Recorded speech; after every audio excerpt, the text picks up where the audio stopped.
Acaba de pasar un homenaje en un concierto a un líder criminal, donde todos festejaron a pesar de la reciente tragedia de Teuchitlán, Jalisco. Analicemos rápidamente esto, pero desde un punto de vista nuevo, novedoso, que es la filosofía. Me voy a apoyar en el estructuralismo, en el nihilismo y en el existencialismo. ¿Por qué? Porque miren, el narcotráfico en México ya no es un fenómeno económico, es una estructura cultural. Configura valores, distribuye prestigio, establece códigos de comportamiento, de vestimenta, de lenguaje, modela aspiraciones. Es decir, opera ya como una estructura simbólica que organiza el sentido del éxito, el poder, la virilidad, la protección, la justicia y a la propia comunidad a la cual va delineando. En zonas, por ejemplo, donde el Estado es ausente, débil o corrupto, el narco reemplaza las funciones del Estado-Nación a través de la seguridad, asistencia, castigo y el espectáculo.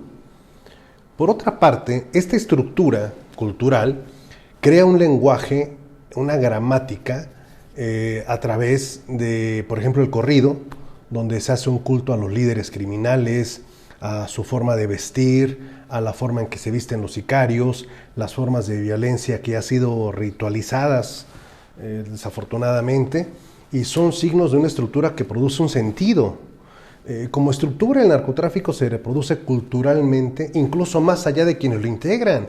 Pues hay gente que los vitorea, que canta los corridos y ni siquiera pertenece a ese mundo, pero ya están en esa estructura. Entonces, tenemos que en México hay signos de una estructura que ha sustituido a la del Estado liberal, a la del Estado de Derecho, a la del Estado político. Pero esto ya es social y culturalmente hablando. ¿Por qué las personas que están en el crimen deciden estar en el crimen a pesar de que tienen asistencia social como los programas sociales?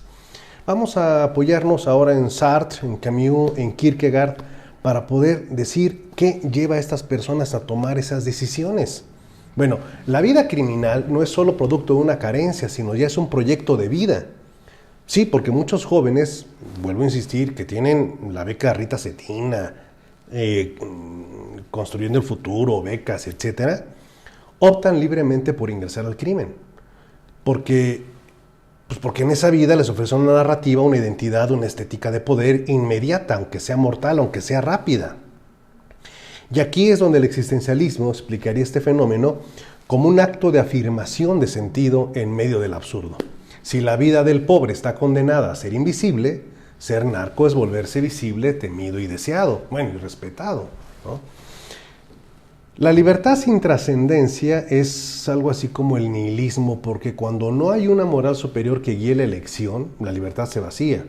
Entonces el crimen organizado canaliza esa libertad sin trascendencia. Si no puedo ser profesor, ingeniero, arquitecto, pues seré sicario.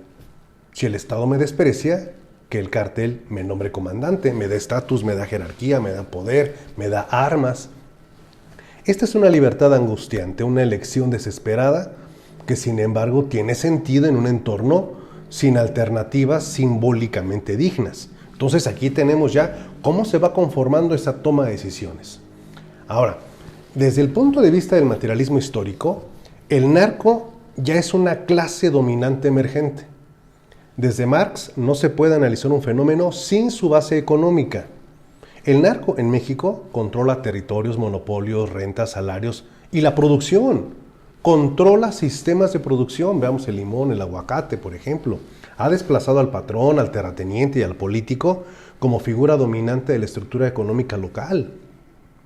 El narco es la nueva burguesía armada que ejerce poder real sin pasar por las urnas ni por los mercados formales. Entonces, la ovación al narco es una ovación al nuevo propietario de los medios de subsistencia, a quien controla el crédito informal, el empleo ilegal, el orden coercitivo, el que impone cultural, política, social y económicamente el nuevo modo de vida.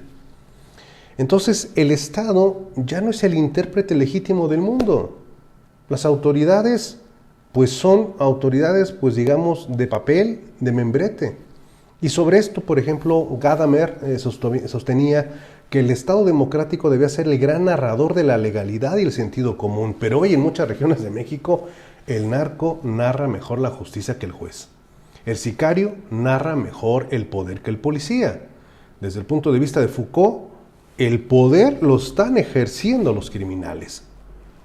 Y el corrido pues, narra mejor la historia que el maestro. Entonces hay una crisis no solamente de la presencia política, sino del relato estatal, de la configuración de la realidad mexicana, lo que permite que el narco no solo sea tolerado, sino además admirado. O sea, aplauden a rabiar cuando aparecen las imágenes, la música. No es que la gente no quiera legalidad, es que la legalidad no ofrece un relato creíble para sus vidas. En un nihilismo posmoderno, el narco irrumpe como una ironía trágica. Sí, una ironía trágica porque en la posmodernidad, donde todo se relativiza, el narco se presenta como una figura hiperreal. Y aquí nos podríamos ir con Baudrillard y muchos autores sobre el posmodernismo, porque se ríe del Estado, usa el lenguaje de los derechos para justificar sus actos, patrocina obras públicas, entrega despensas, graba canciones sobre su código de honor.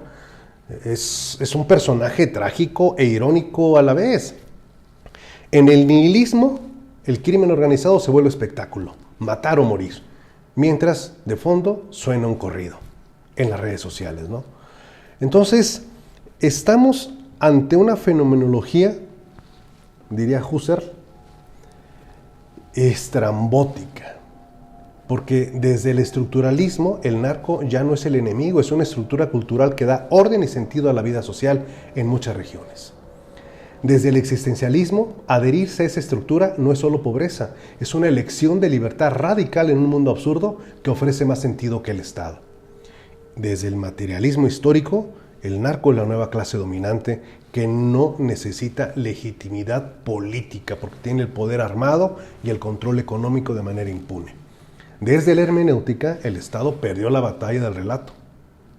Los líderes criminales y no las autoridades políticas son los juglares del presente. Desde el nihilismo posmoderno, el narco, el crimen, es símbolo de una sociedad que ya no cree en nada, pero encuentra en la violencia organizada su forma de trascendencia inmediata. Mientras no sea de inmanencia, podemos tener todavía algunas esperanzas.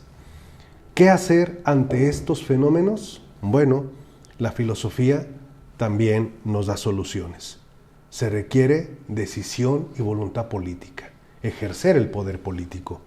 Y una de las principales herramientas del poder político es el poder punitivo. Entonces, si vamos a ir por la vida conociendo de conciertos donde en auditorios universitarios se hacen apologías de criminales, pues quienes están cantando son de las primeras personas que tienen que enfrentar el peso de la ley. Pero eso va a depender del Estado. ¿Tiene la capacidad y la voluntad política para hacerlo? Mientras siga empañado y empeñado en elecciones y en otras cosas, amigas y amigos míos, los destinos de nuestra querida patria seguirán estando comprometidos.